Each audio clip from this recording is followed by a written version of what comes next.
Sir, turn the music down and step away from the grill.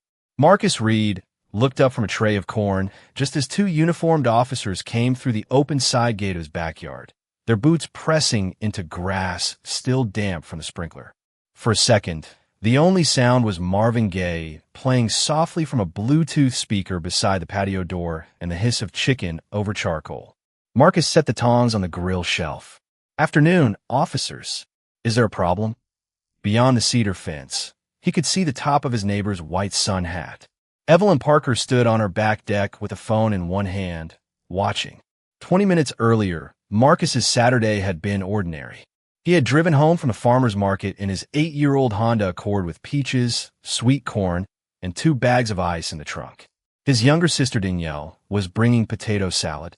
His court clerk, Raymond, had promised homemade lemonade. A few neighbors were expected around 4. Nothing formal, just a backyard cookout before summer disappeared. Marcus had changed out of the navy suit he wore most weekdays and pulled on khaki shorts, worn gray New Balance sneakers, and a Howard University t-shirt faded from too many washes. From the sidewalk, there was nothing about him that announced the title printed outside his chambers downtown: United States District Judge Marcus Reed. He preferred it that way. Home was where he could be Marcus. He had lived on this quiet Maryland street for 6 years, in a brick colonial with blue shutters and a maple tree that dropped leaves into his gutters every October. Most neighbors waved. Evelyn rarely did. That afternoon, she had appeared at the fence while Marcus arranged folding chairs beneath a canvas canopy. "Are you hosting some kind of event?" she asked. Marcus glanced at the 6 chairs. "Just friends and family. There are neighborhood rules. I am aware." Her eyes moved from the cooler to the grill, then toward his house. "Do you live here?" Marcus paused. He had heard questions like that before, questions shaped to sound harmless, while carrying something heavier underneath. "Yes," he said. "Ido." Evelyn pressed her lips together. "Yvette, never seen you before. We've spoken twice." A lawnmower started somewhere down the block. Marcus could smell charcoal, cut grass, and a sweet barbecue glaze warming in the July heat. He could have listed every morning he had waved while she collected her newspaper. He could have mentioned the package he carried to her porch during a thunderstorm last spring. Instead, he adjusted the grill vent. "Have a good afternoon, Ms. Parker." 10 minutes later, he noticed her standing near the fence with her phone raised. 5 minutes after that, a Montgomery County police cruiser rolled slowly to the curb. Now the officers stood in his yard, professional but cautious, while Marcus felt that familiar pressure behind his ribs, the calculation between explaining himself and being forced to prove he belonged where he already belonged. One officer, a woman with a silver nameplate reading Alvarez, spoke evenly. "We received a complaint about a possible unauthorized gathering and someone who may not reside at this address." Marcus looked toward Evelyn's deck.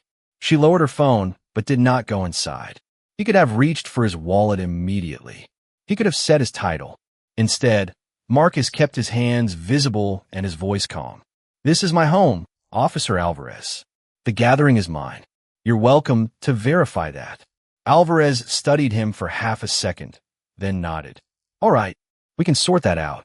Marcus heard a car door close out front. Danielle had arrived. He exhaled slowly, looking at the smoke curling above his own fence into the bright afternoon sky. He wasn't angry yet. Mostly, he was tired of how quickly an ordinary Saturday could become a question about whether he belonged in his own life. Before we continue, if you enjoy powerful stories that reveal the strength of the human spirit and the choices that shape our lives, subscribe to Narrow Light. Every story has a lesson, every choice has a consequence, and sometimes the smallest moment changes everything. Now, let's see what happens next. Danielle came through the side gate carrying a foil-covered bowl against her hip and stopped when she saw the uniforms. "Marcus." Her eyes moved from her brother to Officer Alvarez, then to the second officer standing near the patio steps. Marcus gave her the smallest nod. "Everything is fine. They received a complaint." Danielle looked toward Evelyn's deck and understood more quickly than Marcus wanted her to. "A complaint about what?" Officer Alvarez answered before he could. "We're just confirming residence and checking on a reported gathering." Danielle lowered the bowl onto the patio table. He owns this house. Marcus caught her eye. Danielle. One word, quiet and familiar, asking her not to turn irritation into something larger. She folded her arms but stayed silent. Officer Alvarez pulled a small notebook from her pocket. Mr. Reed, can I see identification showing this address? Marcus reached slowly for his wallet. Certainly. He handed over his Maryland driver's license. Alvarez checked the name and address, then returned it. Her expression changed, not dramatically, but enough for Marcus to notice. Thank you. That confirms the residence. The second officer glanced at the grill, the 6 folding chairs, and the unopened cooler beside the back door.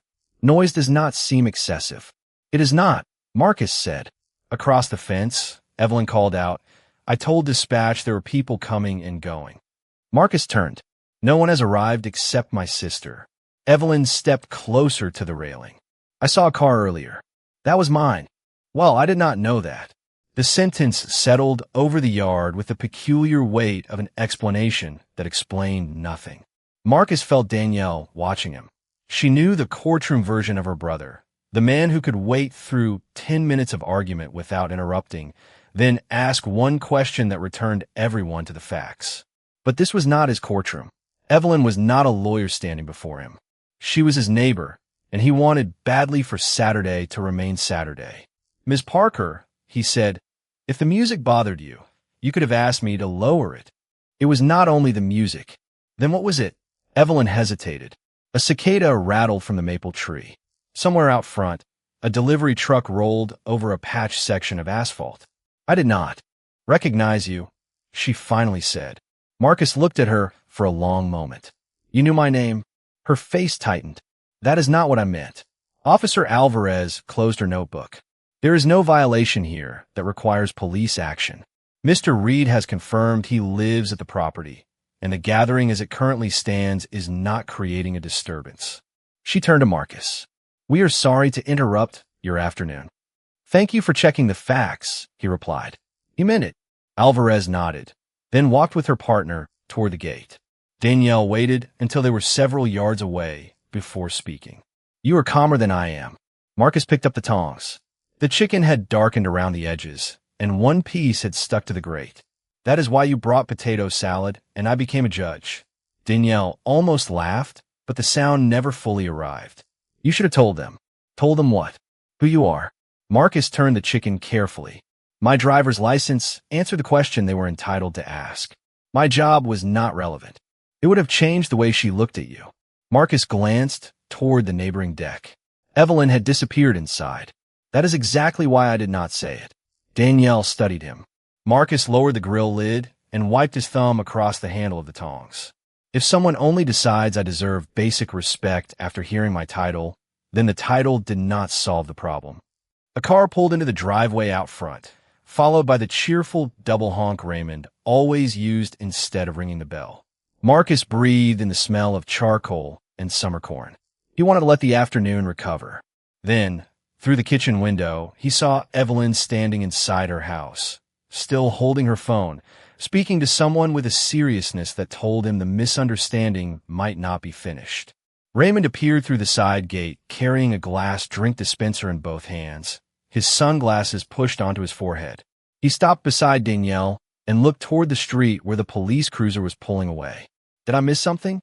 Marcus opened the grill and checked the chicken. Hey, misunderstanding. Danielle gave him a look. That is the diplomatic version. Raymond had worked as Marcus's courtroom deputy for nearly 4 years, long enough to recognize when his boss was deliberately closing a subject. He set the lemonade on the patio table. Then I brought enough sugar for everybody to recover. That finally earned a laugh from Danielle. Within 30 minutes, the backyard began to feel ordinary again. Marcus's college friend Aaron arrived with his wife and their 9-year-old daughter, Nia.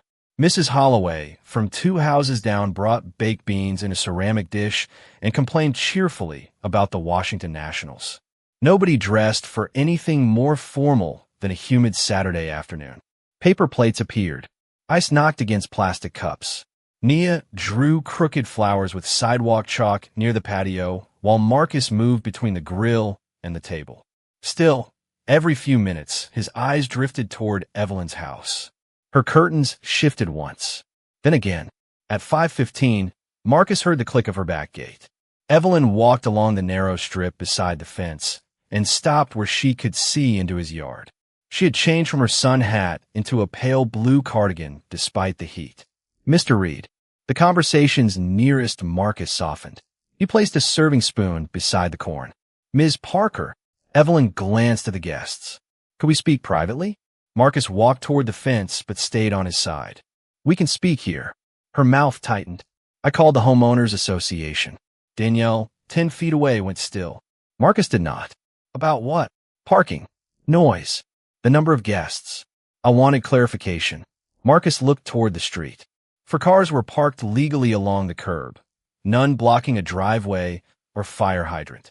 "Did they give you clarification?" Evelyn hesitated. "They said they cannot intervene unless there is an actual covenant violation." "Then I suppose you have your answer."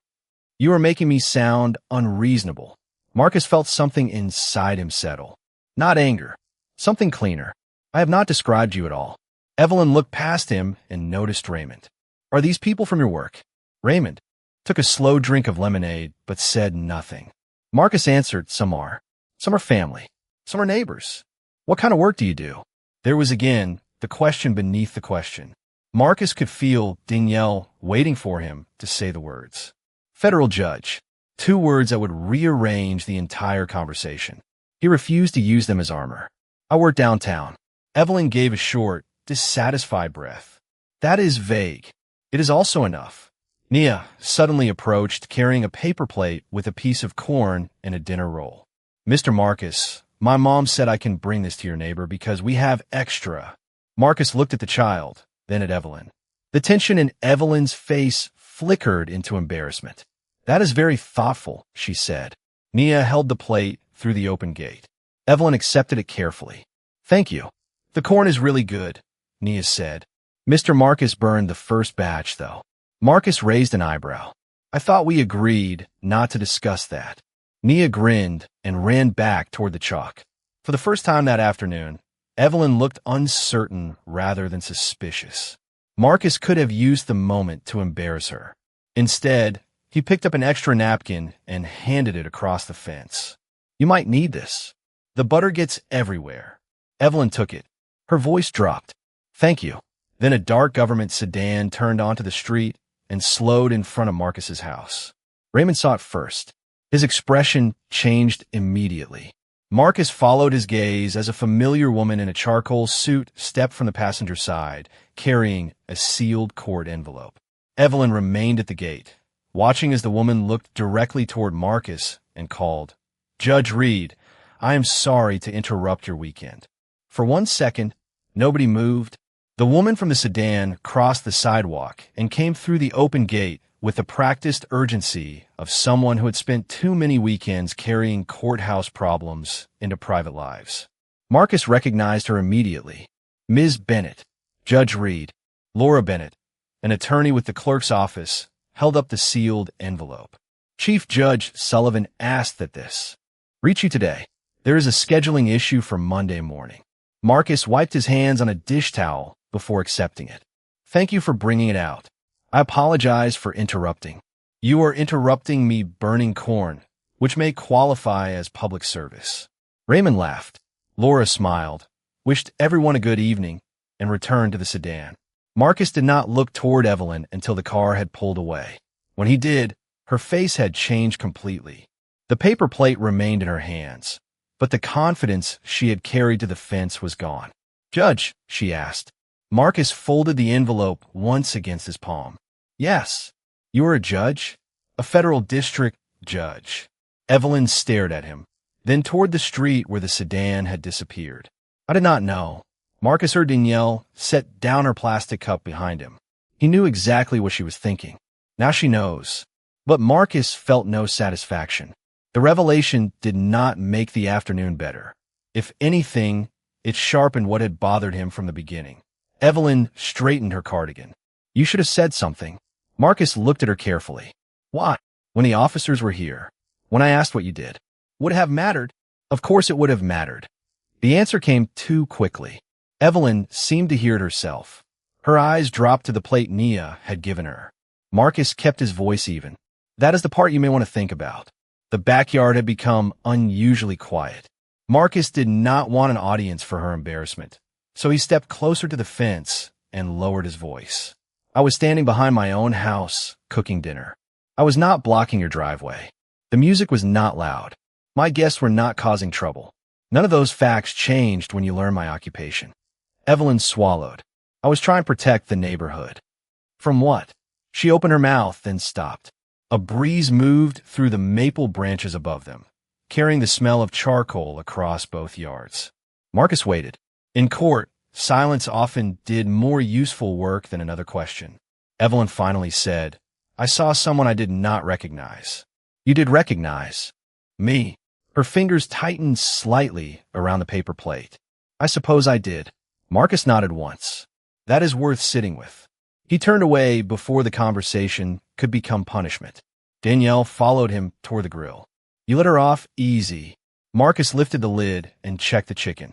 I'm not sentencing my neighbor at a barbecue. She called the police on you. And the officers checked the facts and left. Danielle watched him arrange the chicken on a clean serving platter. You really are going to keep feeding everybody after that? Marcus looked toward Nia, who was trying to convince Raymond that one purple chalk flower was actually a dinosaur. Mrs. Holloway was pouring lemonade. Aaron was setting out napkins.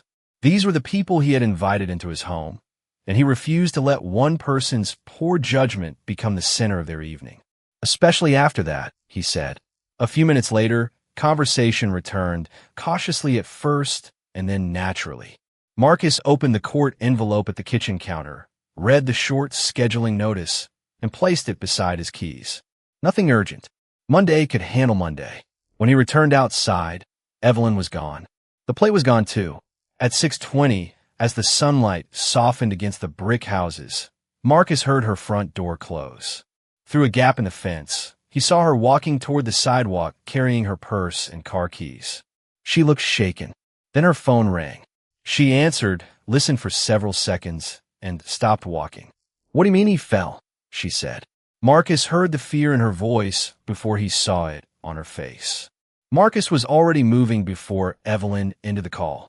He set his plate on the patio table and crossed toward the side gate, stopping several feet from her. Ms. Parker, is everything all right? Evelyn stared at her phone as though it had delivered words she could not organize. My father fell at his apartment. His neighbor found him. They're taking him to suburban hospital. Her keys slipped from her fingers onto the walkway. Marcus bent, picked them up, and placed them carefully in her open hand. Do you know whether he is conscious? Yes. I think so. They said he is talking, but they want someone there. She looked toward her car, then back at the phone. Her breathing had become shallow. I need to drive. Marcus studied her face. The woman who had confidently called the police less than 2 hours earlier now seemed unable to decide which hand should hold her keys. You should not drive while you are this shaken. Evelyn looked at him, and shame crossed her expression before fear covered it again. I can manage. Maybe. But you do not have to. Danielle had walked closer, staying near the gate without interrupting. Marcus turned toward her. Can you cover the grill? She understood immediately. Of course. Evelyn blinked. What are you doing? Taking you to the hospital. No. Her answer was almost automatic. Mr. Reed, after what happened today, I cannot ask you to do that. You did not ask. That makes it worse. Marcus glanced toward the street. Your father is waiting. We can discuss everything else another day. Evelyn looked at him for several seconds. Why would you help me? Marcus could have offered something polished, the kind of sentence people remembered from speeches. Instead, he answered plainly, because your father needs his daughter more than I need an apology tonight. The words seemed to take the remaining strength from her argument. She nodded.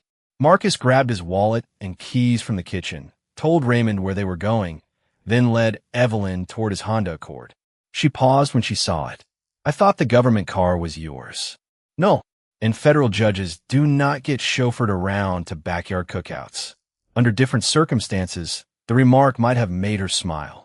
This time, she only lowered her eyes. They pulled away at 6:32, leaving the folding chairs and half-finished lemonade behind. Saturday traffic along Old Georgetown Road moved steadily, and Marcus kept both hands relaxed on the wheel. Evelyn sat rigidly in the passenger's seat, her purse against her knees. After several quiet minutes, she spoke. My father is 78. He lives alone because he refuses to move in with me. Independent, stubborn. Marcus nodded. Those qualities often share an address. Evelyn gave a small, nervous breath that almost became a laugh. Then silence returned. At a red light, she looked toward him. What I did today was wrong. Marcus kept his eyes on the signal. Your father is the priority right now. I know, but I need to say it. He waited. I told myself I was being cautious, she continued, that I was protecting property values, watching the neighborhood, following rules. Those explanations sounded reasonable in my head. The light turned green. Marcus drove forward. And now, Evelyn looked through the windshield. Now they sound like excuses. Marcus did not rescue her from the discomfort. He did not punish her with it either. Then remember how that feels, he said. It may help the next time you decide what someone deserves before you know them. When they reached the hospital entrance, Marcus pulled beneath the covered drop-off lane. Evelyn opened the door, then stopped. Will you wait? The question surprised both of them. Marcus looked at the clock, then at the fear returning to her face. I will park. 20 minutes later, he found her alone beneath the fluorescent lights of the emergency department waiting area. She was sitting with her hands clasped tightly together. When she saw Marcus approaching, something in her expression softened. For the first time that day, she was not looking at his skin, his house, his profession, or what she imagined he might be. She was simply looking at the person who had stayed. Marcus sat in the molded plastic chair beside Evelyn without asking whether she wanted company. The emergency department waiting room was cool enough to make his bare forearms feel chilled after the July heat outside. A television mounted near the ceiling played a baseball game with the sound muted. Somewhere behind the double doors, a cart rattled across tile, followed by the soft announcement of a patient name. Evelyn stared at the vending machines across the room. You left your own barbecue because of me. Marcus leaned back. Danielle knows how to operate a grill. You did not sound confident about that. I'm confident she will tell everyone she does. Evelyn smiled faintly, then rubbed her palms together. My father would like you. You know that after 20 minutes? He likes anyone who makes fun of his daughter without being cruel. Marcus looked toward her. I was not making fun of you. Then he would like you even more. A nurse came through the doors and called Evelyn's name. She stood so quickly that her purse nearly slid from her lap. Marcus remained seated while the nurse explained that her father, Walter Parker, was alert and undergoing tests. The doctors wanted to keep him for observation because he had become lightheaded before falling. Evelyn asked 3 questions in rapid succession. The nurse answered each one calmly, then told her she could visit once he returned from imaging. When Evelyn sat again, some of the tension had left her shoulders. He is talking, she whispered. That is good. Marcus walked to the vending area and returned with 2 bottles of water. Evelyn reached in her purse. Let me pay you. It cost $2. That is not the point. Then you can buy the next one. She accepted the bottle. For several minutes, neither spoke. Marcus watched families move through the room. A father carrying a sleeping toddler, an older couple sharing crackers, a teenager charging his phone beside an outlet. Ordinary people waiting for news. Evelyn twisted the bottle cap between her fingers. My husband used to handle emergencies. Marcus turned slightly. It was the first time she had mentioned a husband. He died 3 years ago. Heart disease. After that, I started needing everything to feel controlled. The yard, the house, the street. Who parked where? Who belonged where? Marcus listened without interrupting. That explains some things, he said eventually. Evelyn looked at him. It does not excuse them. No. She nodded slowly, accepting the distinction. When I saw you setting up today, I decided something was wrong before anything happened. Marcus felt the words settle differently now that she was saying them without defense. What did you decide? Evelyn stared at the floor. That you might not belong there. That maybe you were using someone else's property. I did not have evidence. I just built a story and then treated the story like a fact.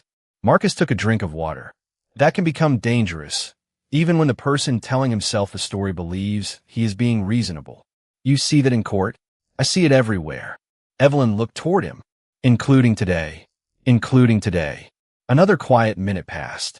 Then Evelyn asked, "Does this happen to you often?" Marcus considered giving the easy answer. Instead, he gave her the useful one.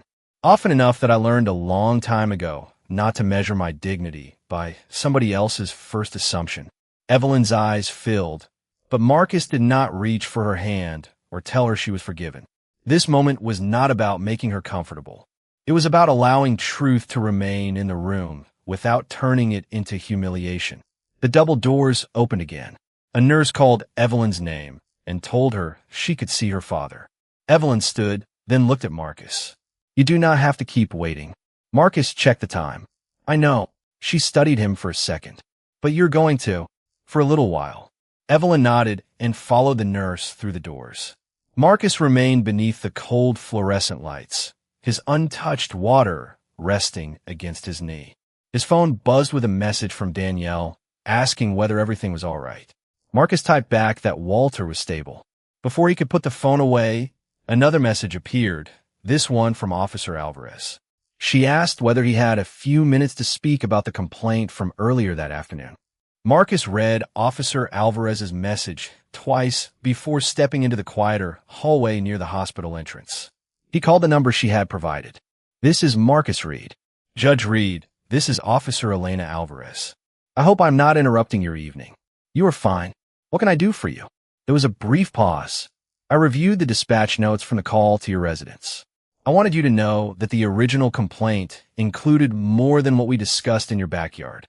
Marcus looked through the glass doors at cars moving beneath the emergency entrance canopy. "What more?"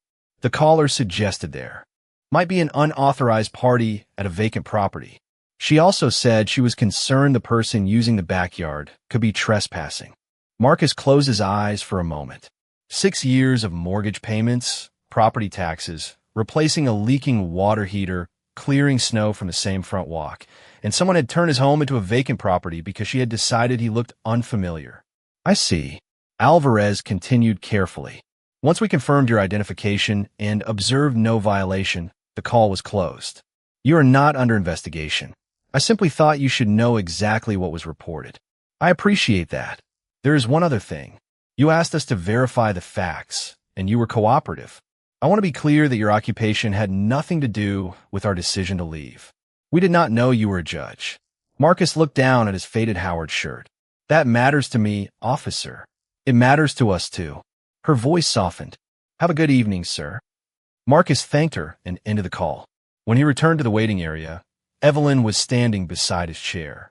Her face was pale, but calmer. "My father is going to be all right. The doctor thinks dehydration and a medication issue caused the dizziness. They want to keep him overnight." Marcus nodded. "That is encouraging." She noticed his expression. "What happened?" He considered saying nothing. Then he remembered her words about building a story and treating it like fact. Officer Alvarez called. Evelyn's shoulders tightened. "What?" She reviewed your original complaint. Evelyn looked away. Marcus did not raise his voice. "You told dispatch my house might be vacant." The waiting room seemed suddenly quieter, although nothing around them had changed. Evelyn sat slowly. "Yes." Marcus remained standing for a moment, then took the chair beside her. "Why?" I did not have a good answer. "I'm not asking for a good one." Evelyn pressed her lips together. "I had not seen a family moving in. I rarely saw visitors. You leave early. You come home late. Sometimes the lights stay off for days. I travel for work. I know that now." Marcus looked at her. "You could have checked the county. Property records. You could have asked another neighbor. You could have knocked on my door. Instead, you called the police." Evelyn nodded, her eyes fixed on her hands. "Yes, that choice had consequences for me, even though the officers handled it professionally." She looked up. "I understand." Marcus shook his head gently. "You are beginning to." The distinction hurt her, but she did not resist it. A hospital employee pushed a cart of folded blankets past them. Evelyn took a slow breath. "What do I do now?" Marcus thought about the question. Do better when there is no federal judge standing in front of you. Evelyn's eyes lifted. "Meaning, the next person you misjudge may be a mechanic, a teacher, a delivery driver, a college student, or someone between jobs. Their dignity cannot depend on having a title impressive enough to embarrass you. Evelyn sat completely still. Marcus felt no triumph in saying it, only exhaustion, and beneath that, a stubborn hope that the conversation might matter. Evelyn finally whispered, "I am sorry." Marcus nodded once. "Thank you." She seemed surprised that he did not immediately say he forgave her. Then the emergency department doors opened, and an older nurse approached. "Ms. Parker, your father is asking whether the gentleman who brought you here is still around." Evelyn glanced at Marcus. "Apparently, he wants to meet you."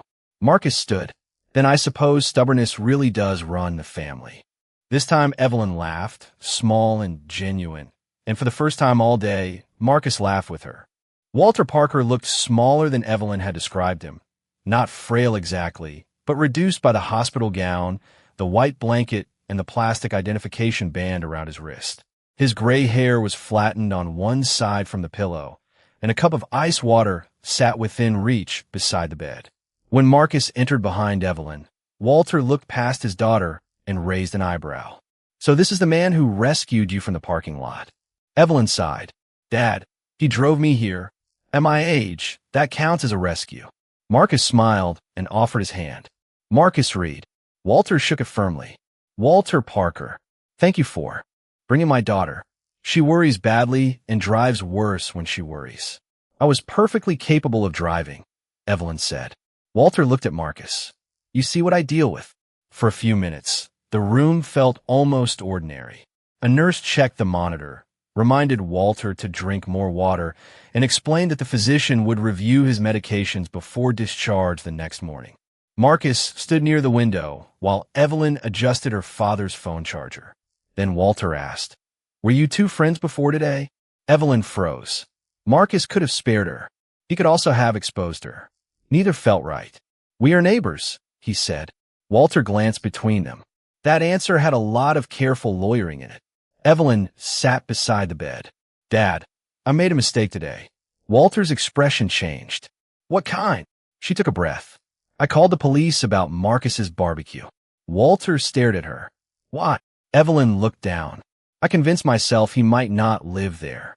"Next door to you?" "Yes." Walter waited, apparently expecting more. None came. Had he done something? No. Was he threatening anyone? No. Blocking your driveway? No. Evelyn's voice grew quieter with every answer. Walter looked toward Marcus, then back to his daughter.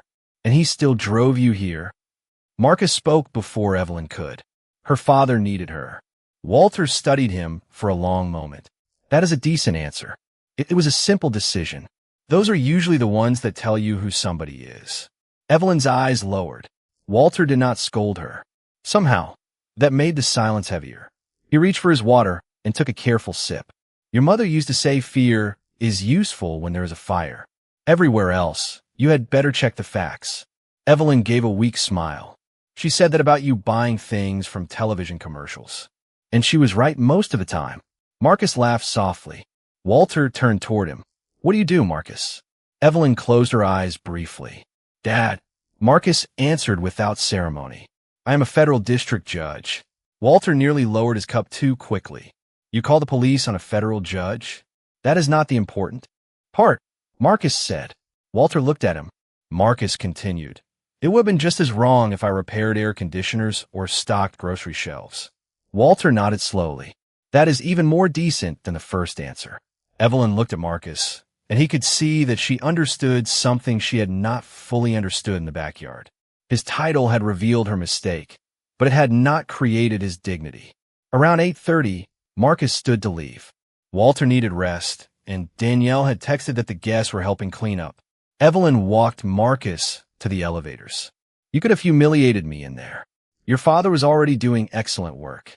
She smiled, then became serious. "I do not know how to repair what I did." Marcus pressed the elevator button. "Do not make repairing your guilt somebody else's job." She absorbed that quietly. "Then what should I do?" The elevator doors opened. Marcus stepped inside and turned toward her. "Tomorrow, make one choice differently than you would have yesterday. Then do it again." The doors closed between them. On the ride down, Marcus felt the exhaustion of the day finally settle into his shoulders. He had not forgiven everything. Evelyn had not transformed in a single evening. Real change rarely arrived that neatly. But upstairs, a woman who had begun the afternoon certain of her assumptions was sitting beside her father with fewer excuses than she had carried into the hospital. Sometimes that was where change started, not with applause, but with discomfort someone finally chose not to run from. Before we continue, if you enjoy inspiring stories about courage, second chances, and people who choose kindness when it matters most, subscribe to Narrow Light. Our stories remind us that one decision, one voice, or one act of compassion can change a life forever. Now, let's see what happened next. Marcus returned home a little after 9. The street had settled into its usual Saturday quiet, porch lights glowing behind trimmed shrubs while cicadas worked steadily in the trees. Danielle was stacking the last folding chairs beside the garage when his Honda pulled into the driveway. Raymond had already left along with Aaron and his family, but Mrs. Holloway remained on the sidewalk holding an empty ceramic dish. "There he is," she called. "Your sister tried to give away your good serving platter." Danielle pointed at her. "That is false testimony." Marcus smiled as he climbed out. "I'm off duty." Mrs. Holloway laughed, wished him good night, and walked 2 houses down. Marcus carried the cooler toward the backyard while Danielle followed. The patio looked almost exactly as it had before the police arrived, except for a few chalk flowers near the steps and one abandoned paper cup beneath the table. "Walter is stable," Marcus said. "They're keeping him overnight." Danielle nodded. "Good." She waited until they reached the grill before adding, "And Evelyn." Marcus began scraping the cooled grate, thinking, "I hope. You drove her to the hospital after she called the police on you." "Yes."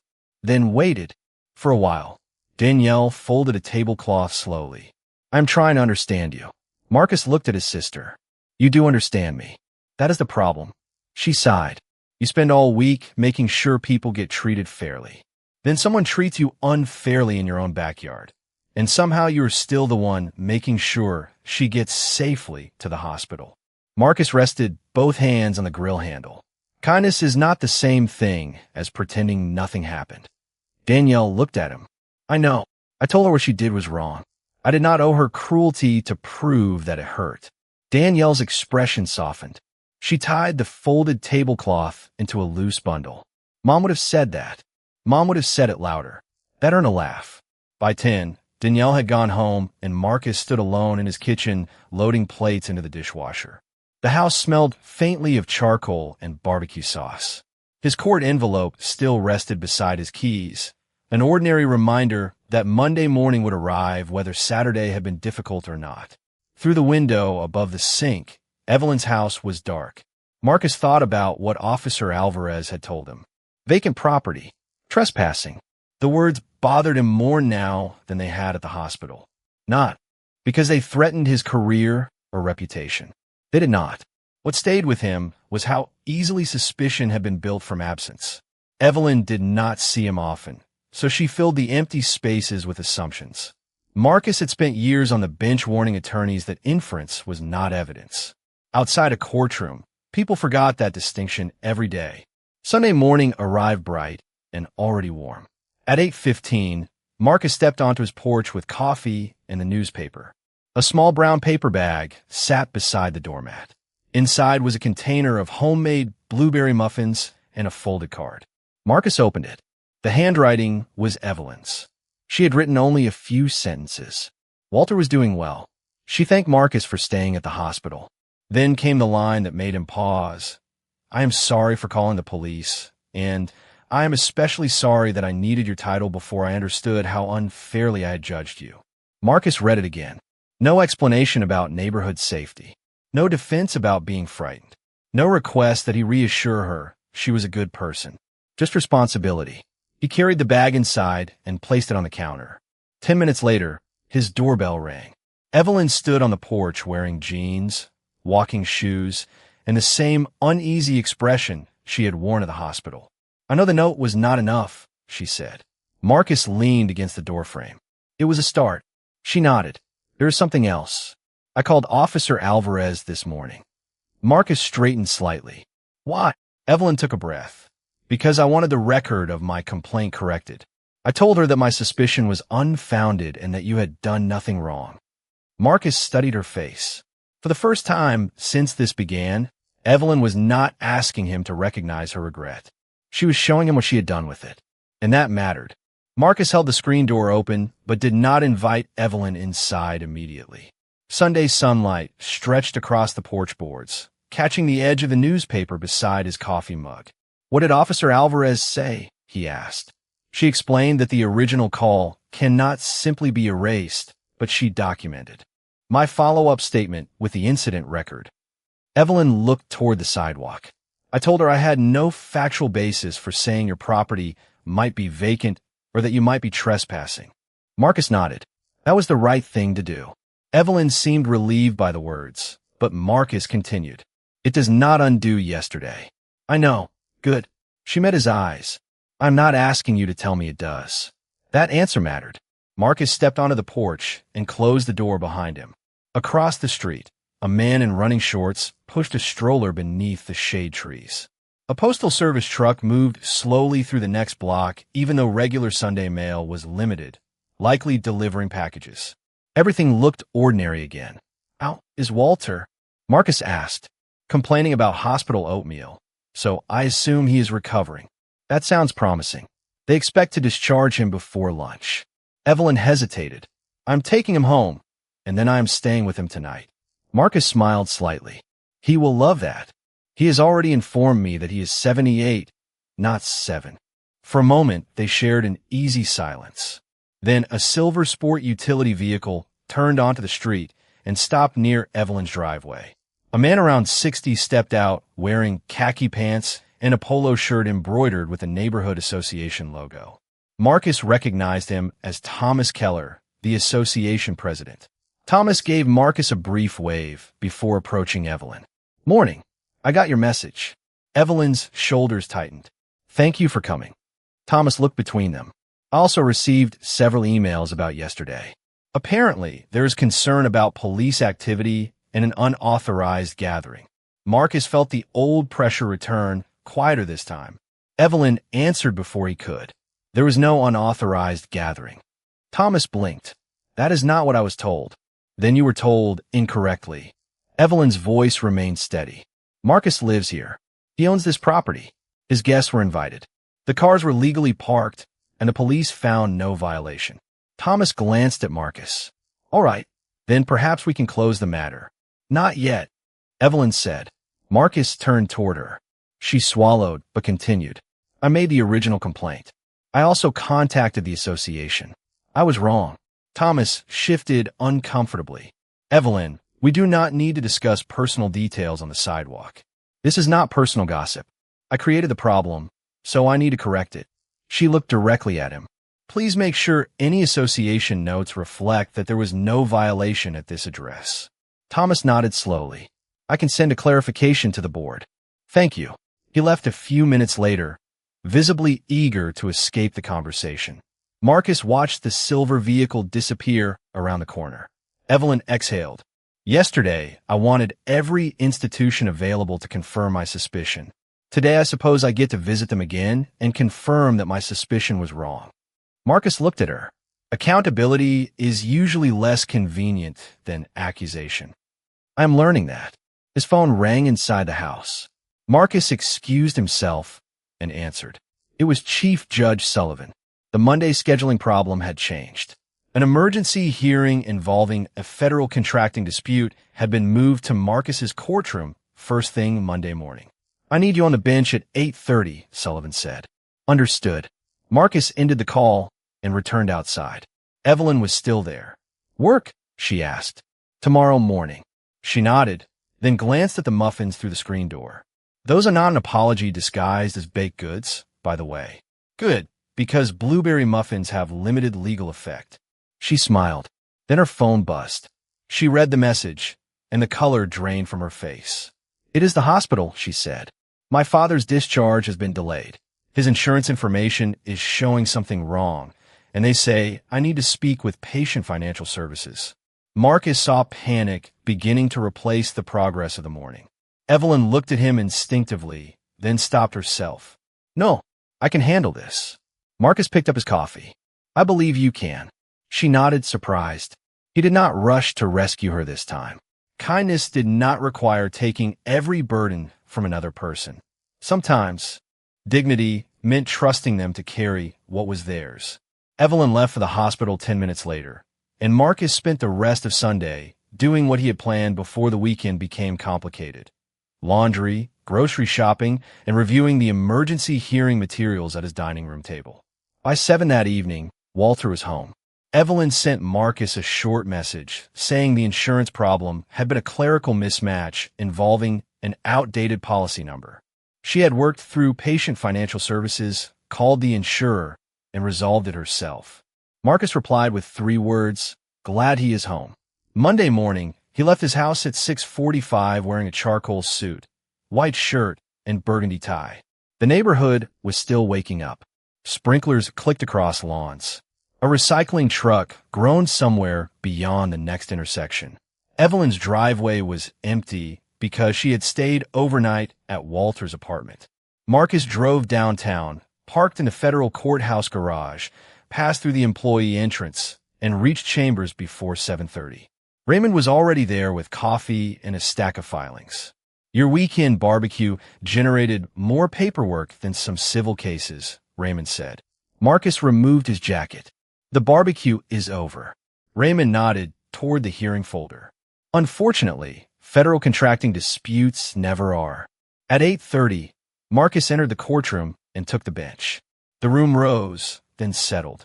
For the next 2 hours, there was no backyard, no neighbor, no police cruiser, no embarrassment. There were lawyers, exhibits, deadlines, and a dispute requiring careful attention. Marcus asked both sides precise questions and refused to let either attorney substitute confidence for evidence. At one point, counsel for the contractor made a broad claim about what a government employee had supposedly intended. Marcus looked down at the record. Counsel, intention is not established by assumption. Show me the evidence. The words left his mouth before he noticed their echo. Saturday had followed him into Monday after all. By noon, the hearing concluded without drama. Marcus returned to chambers and found a voicemail waiting on his office line from an unfamiliar local number. He almost ignored it until Raymond said, the caller identified herself as president of a neighborhood safety committee. Marcus frowned. Their neighborhood had no formal safety committee. He played the message. A woman named Carol Whitman said she had heard about Saturday's police response and wanted to discuss what she called increased concerns about unfamiliar activity in the area. Marcus stopped the recording halfway through. Who gave her this number? Raymond asked. That is a good question. Marcus felt the same exhaustion he had experienced at his kitchen sink Saturday night. Evelyn had corrected her complaint, but apparently the story had already traveled. By the time he returned home shortly after 6, a printed neighborhood flyer had been tucked beneath several doors along the block. Marcus found one on his porch. It announced an informal meeting Wednesday evening to discuss suspicious activity, property security, and neighborhood awareness. No names appeared, but the timing was unmistakable. Marcus read it twice. Then he noticed Evelyn crossing the street toward him. Walter was beside her, moving carefully with a cane he apparently used for longer walks. Marcus, Evelyn called. She held the same flyer. I did not make this. I know. Carol called me this afternoon. Someone told her about the police car. Walter frowned. People get one piece of information and build themselves a whole television series. Evelyn looked embarrassed. I told Carol there was no suspicious activity. She said the neighborhood still deserves a conversation. Marcus folded the flyer once. Maybe it does. Evelyn looked surprised. You would go? Yes. After everything? Marcus looked down the quiet street where he had lived for 6 years. Especially after everything. Walter studied him. What are you going to tell them? Marcus slipped the flyer into his jacket pocket. I'm going to listen first. Evelyn shook her head softly. You keep doing that. Doing what? Giving people room to show who they are before deciding who they are. Marcus looked at her for a moment. Everybody deserves that. Room. Evelyn lowered her eyes. She understood the sentence was not only about the meeting. On Wednesday evening, Marcus entered the neighborhood clubhouse without his judicial robe, without courthouse security, and without introducing himself by title. About 20 residents sat in folding chairs beneath fluorescent ceiling panels. Carol Whitman stood near a bulletin board holding a clipboard. Evelyn was already seated in the front row. When Marcus walked in, several conversations stopped. Carol looked directly at him and asked, "Excuse me, sir, are you a resident?" Before Marcus could answer, Evelyn stood.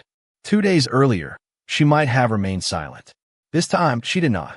Evelyn rose before Marcus could answer. "Yes, Carol, he is a resident." Her voice was calm, but it carried clearly across the clubhouse. Carol Whitman lowered her clipboard. "I was only asking because I do not recognize everyone." Evelyn nodded. That is exactly how this started. Several residents turned toward her. Marcus remained near the doorway, hands relaxed at his sides. Evelyn drew a breath. "The police came to Marcus's home Saturday because I called them.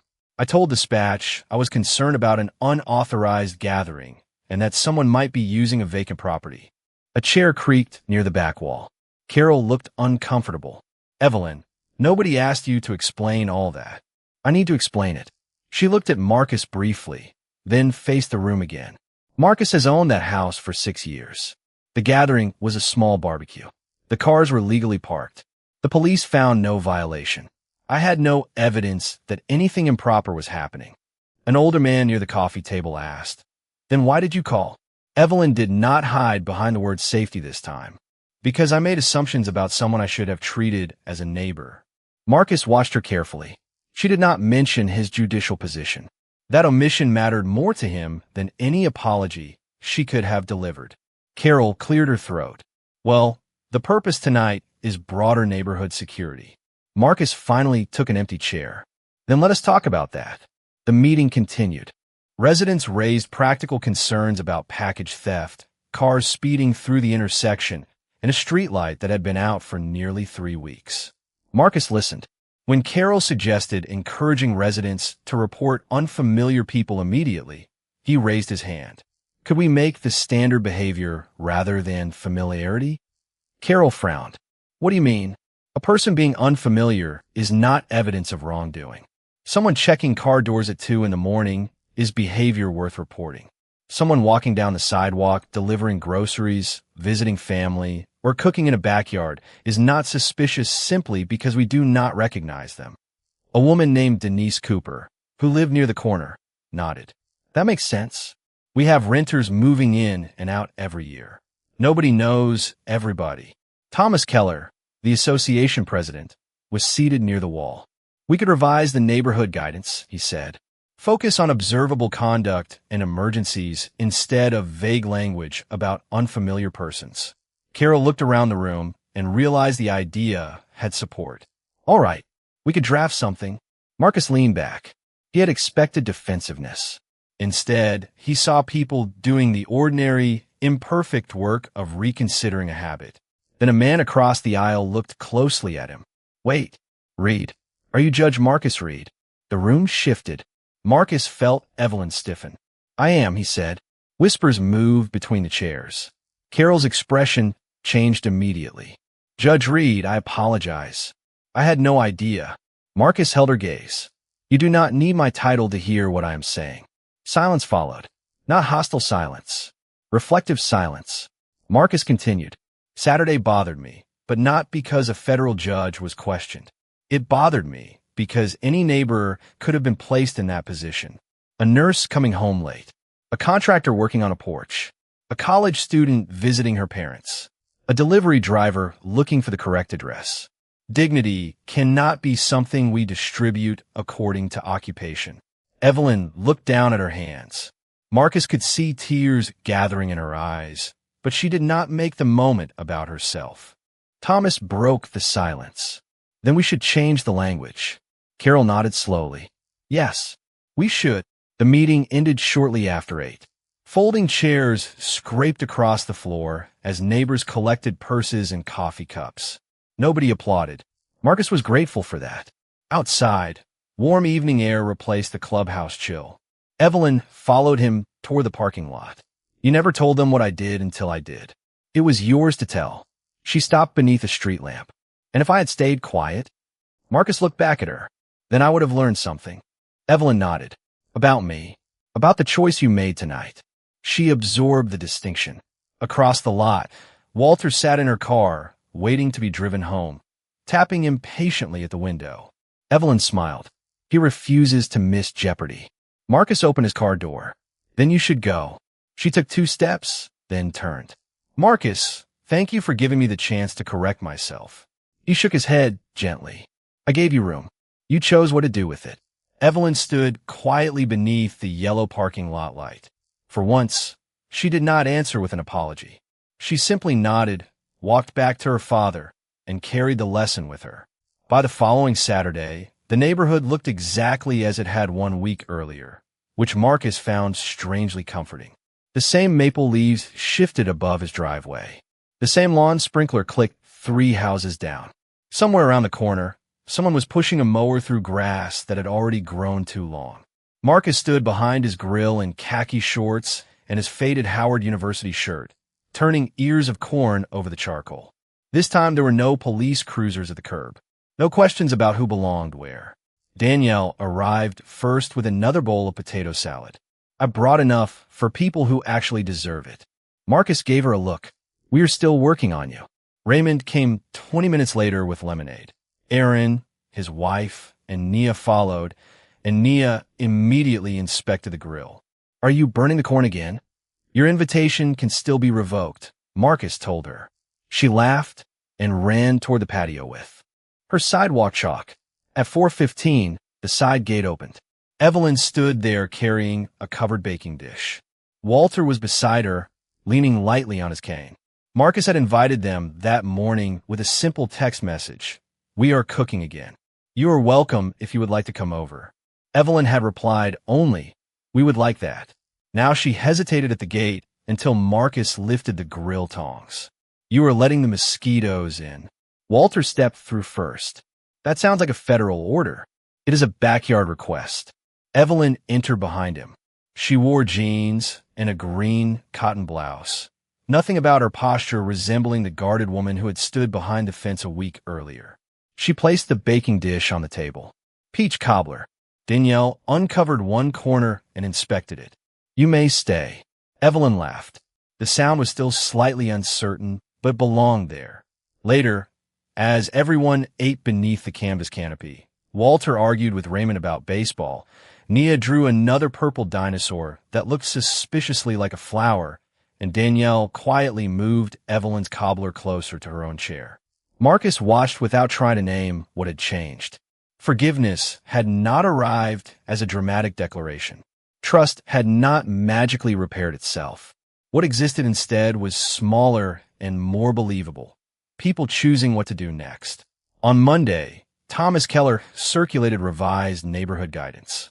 It encouraged residents to report specific unsafe behavior or genuine emergencies, while reminding them that unfamiliarity alone was not evidence of wrongdoing. Evelyn had asked that her own mistake be mentioned anonymously as the reason the language was reconsidered. Marcus had not requested that. She had chosen it herself. Around sunset, the guests began leaving. Walter thanked Marcus and walked slowly toward Evelyn's house, with Danielle carrying the empty cobbler dish beside him. Evelyn remained near the gate.